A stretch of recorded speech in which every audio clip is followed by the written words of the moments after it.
You know that tiny word on your lotion or candle label, fragrance? It sounds harmless, almost cozy, but behind that single word can be dozens of chemicals, including plastic-based ingredients that act like fake hormones for your body and are now being linked to fertility problems and hormone-sensitive cancers in new studies. I didn't learn that in a doctor's office. I learned it in the middle of 3 miscarriages and a house full of scented everything. Today, we're pulling back the curtain on synthetic fragrances, what that world really hides, how it's connected to plastics and hormones, and how to start getting it out of your home without losing your mind. Welcome to Wild is Wise. I'm Sara Estes, a former private investigator who ditched the high-stress legal life after a major health crisis. I rebuilt my health from the ground up through nutrition and functional medicine, and now I'm here to uncover the truth about women's wellness and translate it so you can make informed decisions about your health. On this podcast, we break down women's nutrition and physiology with real research and actionable tips. And here's the core philosophy. What's found in nature is often exactly what our biology is wired to thrive on. We get nerdy with the science, but keep it practical for everyday life. If you're ready to understand what your body actually needs, you're in the right place. As always, this podcast is educational, not medical advice. Please talk to your healthcare provider before making any changes. Let's jump in.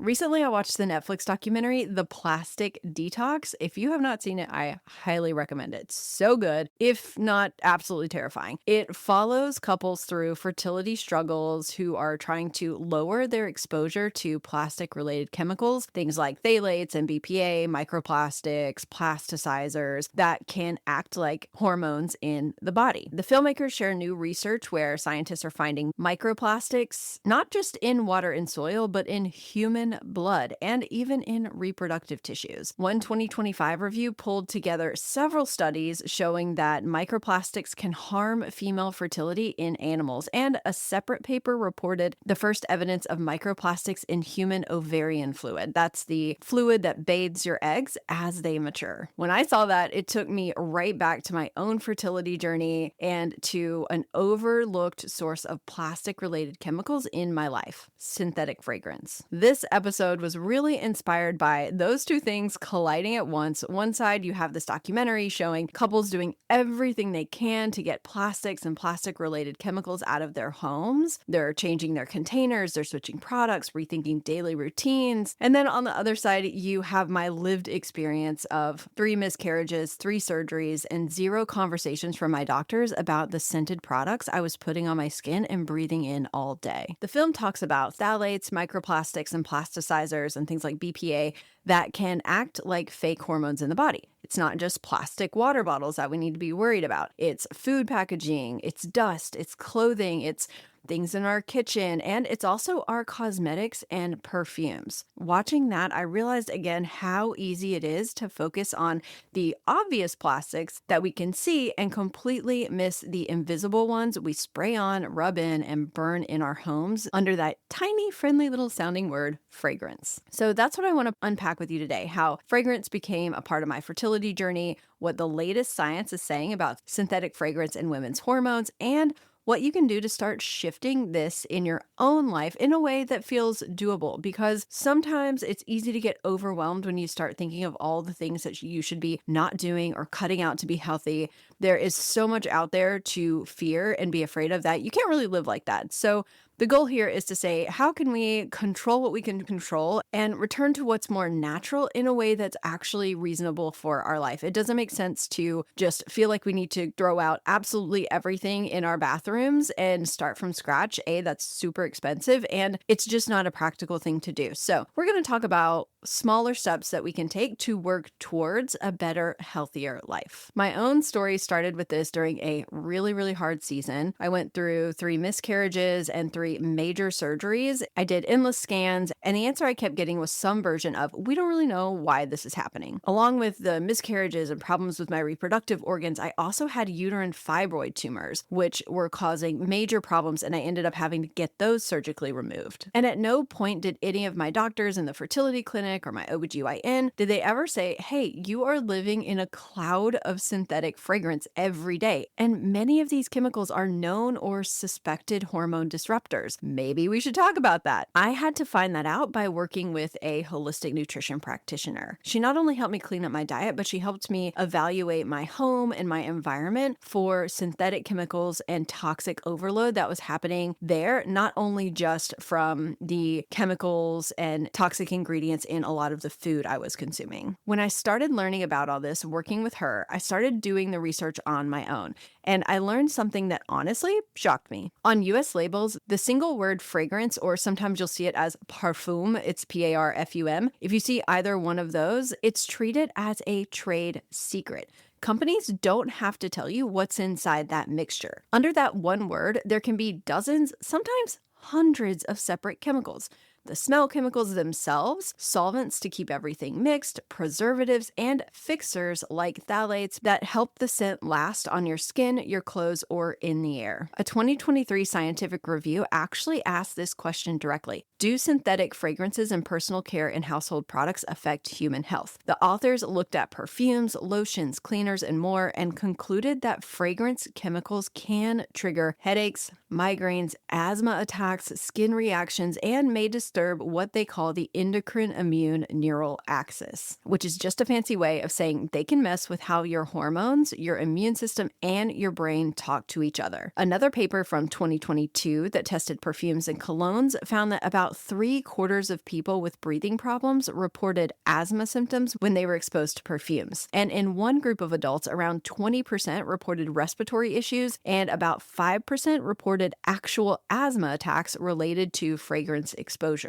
That's about the lungs and the airways, but it shows how powerful these mixtures can be at very low doses. Now, let's connect this to hormones and fertility, because that's really why we're here. A 2025 open access review called The Impact of Perfumes and Cosmetics on Products and Human Health pulled together data on common fragrance-related chemicals, things like phthalates and parabens. The authors pointed out that hormone-disrupting chemicals such as phthalates, bisphenols, and parabens are frequently found in perfumes and cosmetics, and that they've been linked to interference with hormone control, fertility problems, thyroid issues, and hormone-sensitive cancers in several human and animal studies. Phthalates are one major piece of this puzzle. Phthalates are plasticizer chemicals originally used to make plastics flexible, but they're also widely used in fragrances to make scents last longer. Diethyl phthalate, or DEP, is one of the most common phthalates in perfumes and personal care products. A 2025 explainer on DEP summarized research showing that in lab and animal models, it can interfere with follicle growth, increased rust-like chemical stress in ovarian tissue, increase egg cell death, and lower egg quality. Human studies have linked higher phthalate levels in blood and urine to altered sex hormone levels and to lower success rates with fertility treatments. That doesn't prove cause and effect, of course, but it's enough to make a lot of researchers and a lot of women pay attention. Parabens are another piece. These are preservatives. So you've got the phthalates, which are plasticizers, which make things flexible, and they make perfumes stick to your skin and clothes.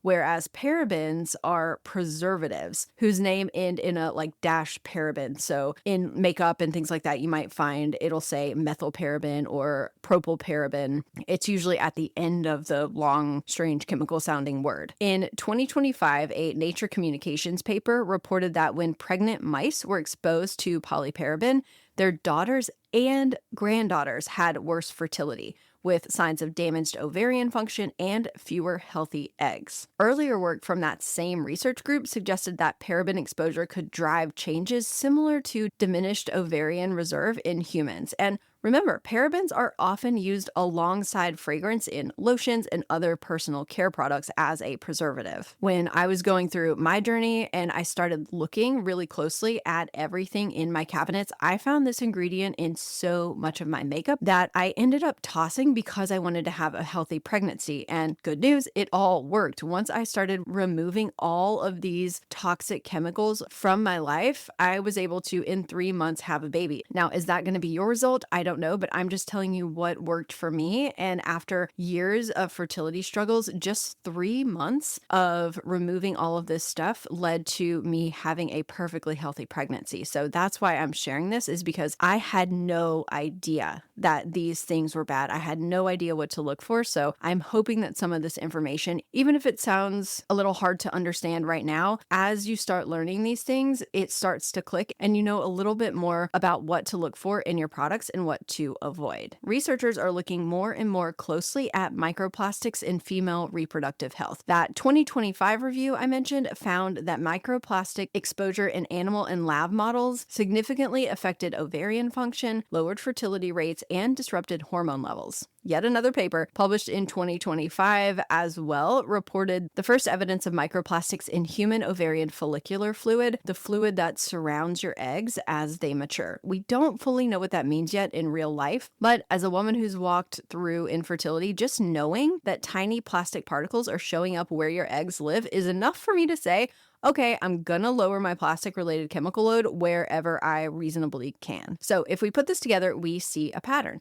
Many synthetic fragrance mixtures contain phthalates and parabens.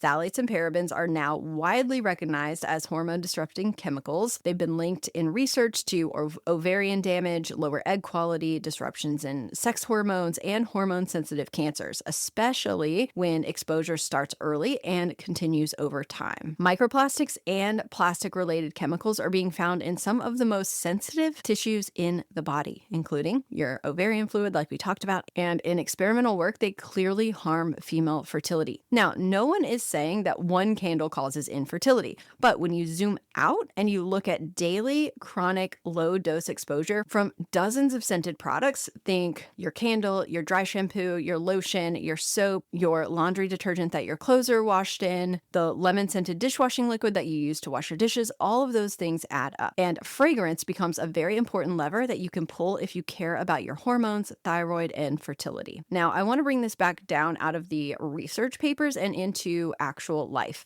During my health journey, when I had already lost my gallbladder, when my stress was through the roof, and when I was being bounced from scan to scan, no one talked to me about environmental chemicals. When I started learning more about endocrine disruptors, I took a hard look at my house. I realized that my fresh linen, laundry detergent, my fabric softener, my dryer sheets all listed fragrance on the label. My candles that I had spent way too much money on, my plugins, they were all full of synthetic scent. My shampoo, conditioner, body wash, lotion, deodorant, even my makeup primer, they all had fragrance or perfume high on the ingredients list. Once I really understood that each of these products could be delivering phthalates, parabens, or other hormone active compounds into my body every single day, and some of these products I used for 20 years, 25 years. So when we look at that, that's a very long time of low dose exposure. So even if it's just a little bit of eyeliner on your eye, when you do that over 10 years, we're talking about a lot of microplastic. And I decided that I could not unknow that. I could not scrub that from my brain. It was there. So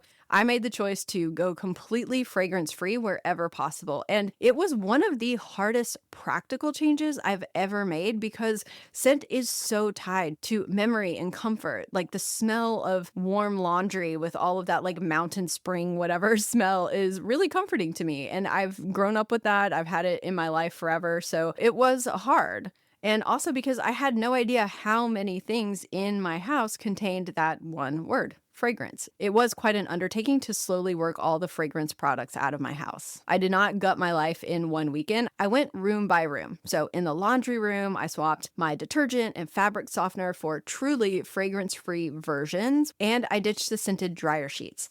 In my bathroom, I slowly cycled out shampoo, conditioner, body wash, and lotion until the fragrance just disappeared from all of those labels. And that took some time. Unless you've just got a big budget to work with, it doesn't really feel good to just throw out full bottles of shampoo. So I just used them and got to the bottom. And when they were done, I chose to re-up with a fragrance-free shampoo. So I didn't waste a bunch of stuff. I just, as it made sense and as I used up products, I replaced them. If it seemed like something that I wasn't going to empty out for a long time, then I would toss it and replace it. But if it was something I knew that I was going to use up, up, like shampoo or soap. I just finished it up and then replaced it with something fragrance-free. Here's a really hot tip. I learned that unscented can still contain masking fragrance, and that fragrance-free is what you actually want if you're avoiding synthetic scent.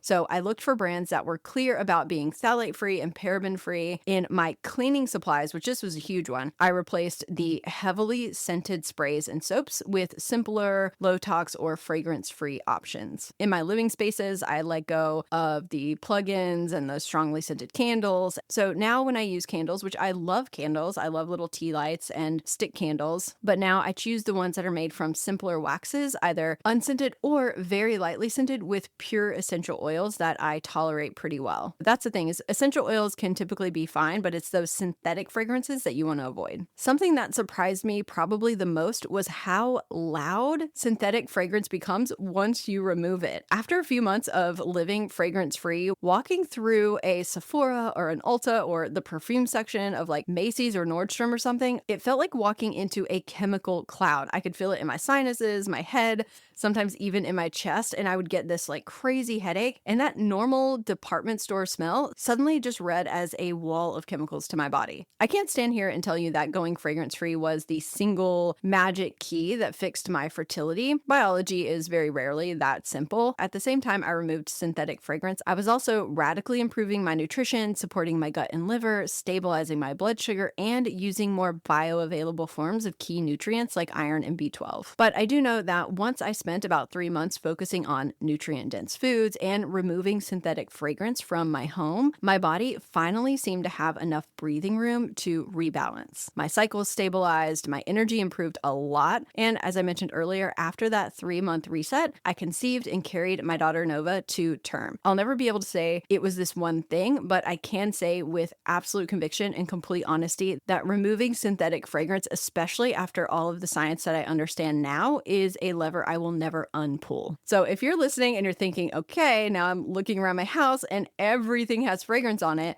let's talk about how to start without burning everything down. First thing is to become a detective with your labels. Anytime you want to pick up a product, lotion, shampoo, sunscreen, makeup, deodorant, laundry detergent, fabric softener, cleaning spray, a candle, turn it over and look for the words fragrance or parfum. If these words are there and the brand doesn't clearly say something like only essential oils or phthalate-free fragrance, the safest assumption is that it's a synthetic fragrance mixture that may include phthalates, parabens, and other chemicals you would not choose if you actually saw them listed one by one. Also, scan the ingredient list for names that end in paraben, like methylparaben or propylparaben. Those are preservatives that a 2025 paper linked to multi-generational fertility problems in mice. Again, it's an animal study, but to me, that is not a great pattern. The second thing is to start where your exposure is the highest. You don't have to tackle every single product this week. Focus first on what is on your skin and in your air every single day. So that usually means your body wash, your body lotion, your shampoo and conditioner, your deodorant, the products you scent your whole house with, things like your laundry detergent, fabric softener, dryer sheets, candles, and plug-in air fresheners. Even mainstream articles now, like a 2025 NPR report on hidden fragrance chemicals in lotion and creams,